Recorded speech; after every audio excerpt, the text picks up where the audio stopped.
Radhe Radhe everyone, आप देख रहे हैं सीरियल स्यापा, जहां पे मिलती है आपको आप ही के फेवरेट शो से जुड़ी इंटरेस्टिंग अपडेट। आज रात के एपिसोड की शुरुआत में दिखाया जाएगा कि पद्मावती श्रीनिवास को ये कहती हुई आती है नज़र कि चाहे तुम कितना भी प्रयास कर लो, लेकिन विजेता तो मैं ही बनूंगी। तो यहाँ पर श्रीनिवास पद्मावती को समझाने का प्रयास करते हैं कि वो द्वेष भावना ना रखते हुए सिर्फ सच्चे मन से प्रतियोगिता में हिस्सा लें तो अधिक अच्छा होगा। और यहाँ पर वो कहते हैं कि मुझे पूर्ण विश्वास है कि भार्गवी आप किससे भी अच्छी नृत्यिका बनेगी। और ये सुनकर के पद्मावती को क्रोध आता है और वो अपना हाथ काट लेती हैं, जिसके पश्चात श्रीनिवास उस पर पट्टी करते हैं और उन्हें आज्ञा देते हैं कि आप जा सकती हैं अब यहाँ से, क्योंकि मैं बस इतना जानता हूँ कि जो कला में उत्तीर्ण होगा उसी की विजय होगी।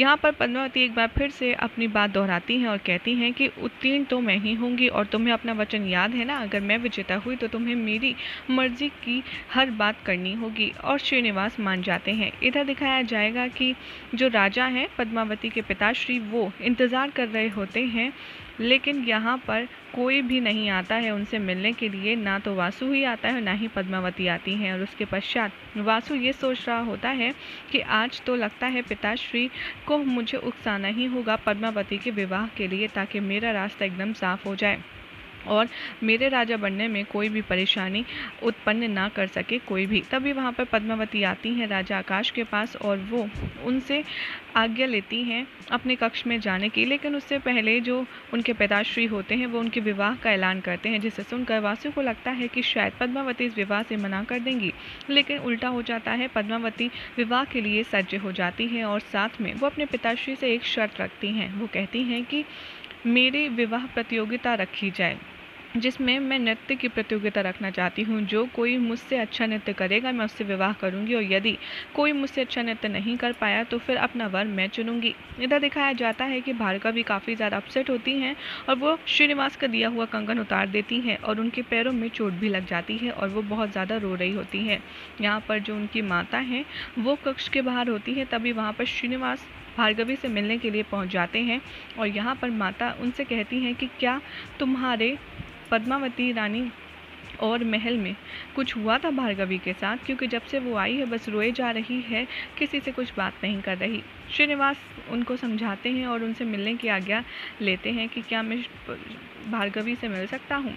श्रीनिवास जैसे ही अंदर जाते हैं वो देखते हैं कि पद्मावती की वजह से जितनी आहत उनका हृदय हुआ है भार्गवी का, उतने ही आहत उनके पैर भी हुए हैं और वो रोता हुआ देखकर पिघल जाते हैं। वो कहते हैं कि लाओ मैं तुम्हारे पैरों पर औषधि लगा दूं, लेकिन भार्गवी मना कर देती है। जैसे तैसे करके श्रीनिवास भार्गवी को मना लेते हैं पैरों पर लेप लगाने के लिए, और यहाँ पर लेप लगाते हुए श्रीनिवास अपने मन ही मन कहते हैं कि आज मुझे एक बार फिर से वैसा ही प्रतीत हो रहा है जैसा बैकुंठ में हुआ करता है। मैं तुम्हारे समक्ष उसी तरह बैठा हूँ जैसे तुम मेरे समक्ष बैठती हो, मेरी लक्ष्मी के रूप में, और मेरे चरणों का स्पर्श करती हो। आज तुमने मुझे ये भावना देकर के गदगद कर दिया है। और यहाँ पर श्रीनिवास को देखकर पद्मावती के बारे में सोचकर भार्गवी कहती है कि क्या तुम्हें सत्य में ऐसा लगता है कि मैं अच्छी नृत्यांगना बन सकती हूँ, वो भी पद्मावती से भी अधिक? तो यहाँ पर श्रीनिवास कहते हैं कि हाँ, मुझे पूरा यकीन है कि तुम ज़रूर कर पाओगी, और वो उनका मनोबल बढ़ाते हैं। जैसे ही वो पट्टी लेने के लिए अंदर जाते हैं वैसे ही भार्गवी उठकर पैर में लगी चोट से ही नृत्य करने लगती है, और जब श्रीनिवास लौट कर आकर उन्हें देखते हैं तो बहुत ज़्यादा प्रसन्न होते हैं। यही हो जाएगा आज रात के एपिसोड का एंड, जिसके बाद कल क्या होगा आपको बताएंगे नेक्स्ट रिपोर्ट में। ऐसी मज़ेदार अपडेट्स के लिए चैनल को सब्सक्राइब करें, वीडियो को लाइक शेयर करना ना आप भूलें।